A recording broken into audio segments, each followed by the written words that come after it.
Hello, જય શ્રી કૃષ્ણ. કેમ છો બધા? મજામાં? તો ઘણા ટાઈમથી હું વિચારતી હતી કે મારે વ્લોગિંગ કરવું છે અને ઇવન ચેનલ બી ચાલુ કરી હતી, પણ થોડા બિઝી શેડ્યુલના લીધે આ શક્ય નહોતું.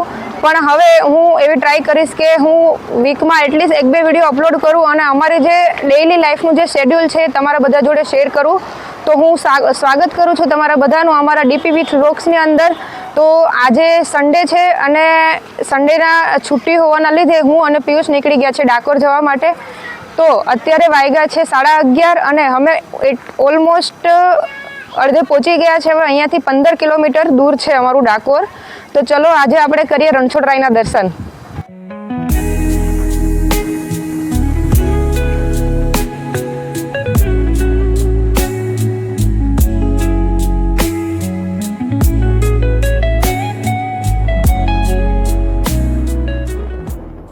જોઈ શકો છો અત્યારે ડાકોરની માર્કેટમાં છે અને અત્યારે મંદિર તરફ જઈ રહ્યા છે. જો અત્યારે દર્શન થઈ જાય તો સારું, બાકી 4 વાગે મંદિર ખુલવાનું છે. તો ઓલમોસ્ટ અમારે વેઇટ કરવી પડશે 4 વાગે. બહુ વધારે પડતો અત્યારે ક્રાઉડ છે અહીંયા. દર્શન માટે બહુ મોટી લાઈન હશે અત્યારે એવું લાગે છે.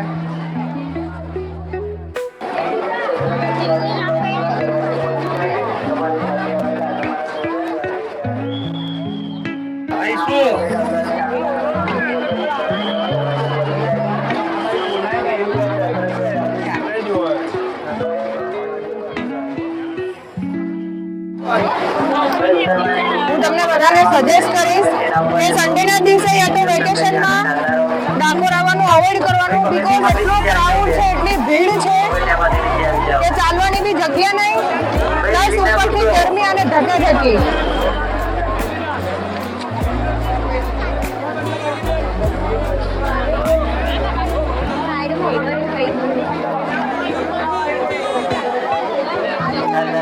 અત્યારે દર્શન કરવા જવામાં બી એટલી ભીડ છે, એની કોઈ લિમિટ નહીં. વારો આવી જાય તો દર્શન થઈ જવા જોઈએ.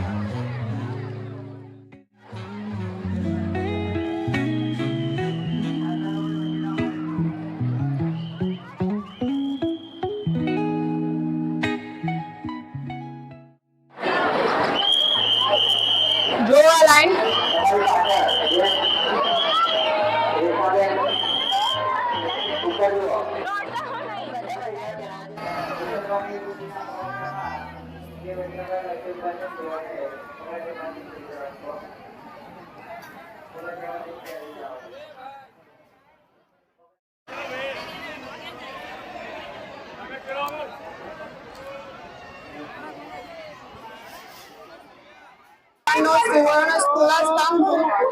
ત્યાં શ્રી રણછોડરાય તુલસીના પાંદડે જોખણ હતા.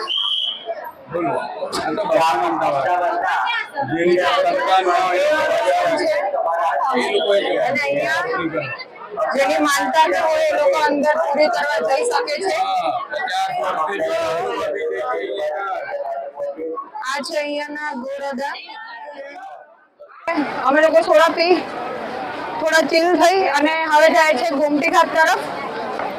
હવે ત્યાં થોડા બેસવું અને રેસ્ટ લેશું, બીકોઝ ઓફ બહુ તડકો છે, બહુ હાઈ લેવલનો તડકો છે. પબ્લિક બી એટલી છે.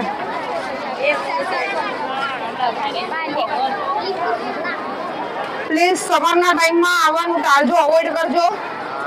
તમારી તબિયત બી ખરાબ થઈ શકે છે. અત્યારે અમે લોકો આવી ગયા છે ગોમતી તળાવ આગળ.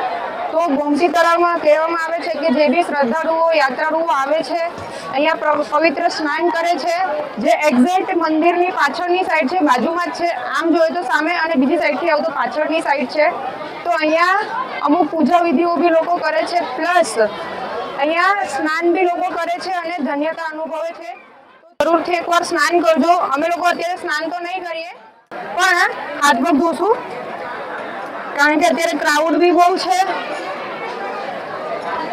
અને અહીંયા ગોમતી ઘાટની આજુબાજુ તમને અહીંયા ખીચું છે, ફૂડની બધી વેરાયટીઝ મળી જશે. પાણીની બોટલ છે, ખીચું છે, પ્લસ લીંબુ શરબત વગેરે છે, એ બધું તમને મળી જશે. તો ચલો જઈએ આપણે ગોમતી ઘાટ તરફ. અધરવાઇઝ તમે એને ગોમતી તળાવ બી બોલી શકો.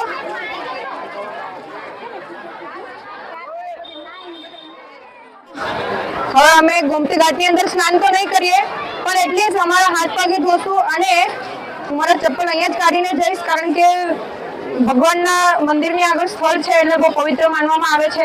આ પણ એક આપણી બધાની રિસ્પોન્સિબિલિટી છે કે જ્યારે બી આપણે કોઈ બી તીર્થ સ્થળ ઉપર જતા હોય તો ક્લિનિંગ રાખો, બીકોઝ અહીંયા એટલી ગંદકી છે કે અહીંયા હાથ ધોવાની બી ઈચ્છા નહીં થતી. તો આ બધા પ્લેસ ઉપર એક ખાસ ધ્યાન રાખો કે ચોખ્ખાઈ રહે.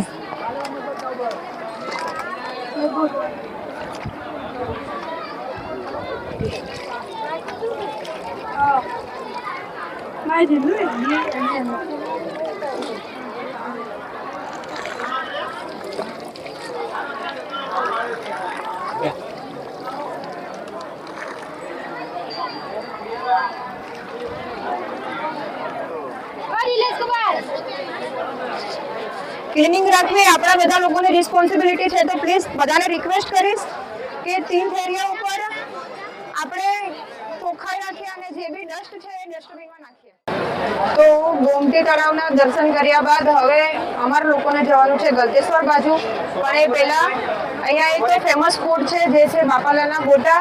પ્લસ અહીંયા ઘણી બધી બીજી બી શોપ અવેલેબલ છે જ્યાં તમને ગોટા મળી જશે. તો જ્યારે બી તમે ડાકોરની અંદર આવો તો એકવાર ગોટા, બાપાલાલના ગોટા એકવાર જરૂરથી ટ્રાય કરજો.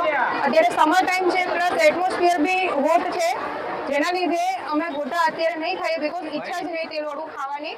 હવે અહીંયાથી અમે નીકળી જશું હવે ગલતેશ્વર.